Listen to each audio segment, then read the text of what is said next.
people remember the show, and parents, and then their children.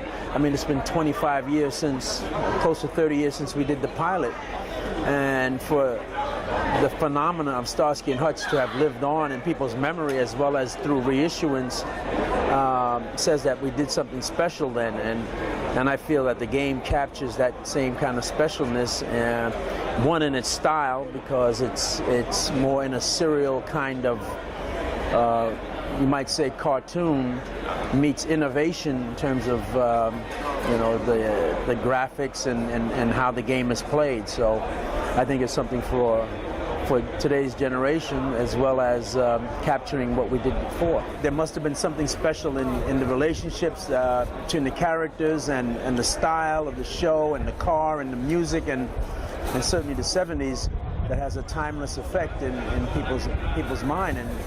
And now you add the innovation of the computer age and games to that, it just takes it to another level. One of my favorite episodes was the last season when David Soul directed an episode called Huggy Can't Go Back.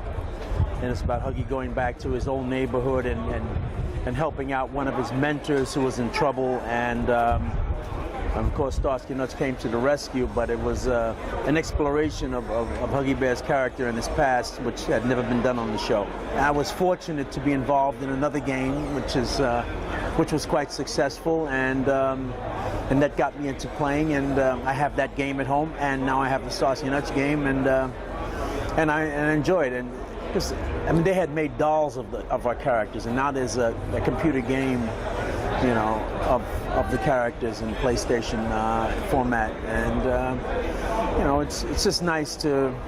I mean, I have it more of as a collector's item because I sort of collected dolls, and now I have a collection of a game that was based on Starsky and Hutch, and I do enjoy it. I do enjoy the car chases and the shooting, and you know, aside from the fact that it's, you know, representing me, or I'm represented in the show, and I also do some of the narration, you know, so they have an original character doing the narration for Huggy Bear, and so it's kind of special. If it didn't have Starsky and Hutch on it, just the innovations and what's happening in the game would be enough of an attraction, but you also have the brand name of Starsky and Hutch and then recognizable characters from a very famous series that also drive it. So it's almost too good of a formula for success, you know, because you don't really need all that. You just need a good, you know, deliver things that excite the players' imagination and test their skills. And this game has all that. I mean, I was talking to the developers of the game and came up with some ideas for music and for you know, just little touches, not particularly about my character, but just in terms of the whole thing. But they, I think, the use of the cartoon stylization of the characters, which capture the essence of each of the Starsky character, of the Hutch character, and of the Huggy character, are done quite well.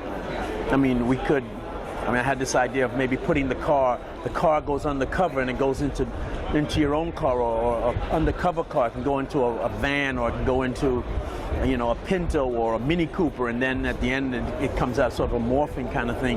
But there's just so much that available and so many ideas that you could, you know, put into it. But I think you really want to keep it as simple as possible, but at the same time, you know, feel like you've taken it to another level. Just in terms of the Starsky and Hutch game, if there could be a Starsky and Hutch game too, I mean, they just came out with a box set of the series, and so I think if this game is as successful as it might be, they'll certainly have an opportunity to come up with more episodes possibly, and with more innovation, and of course, you know, get better.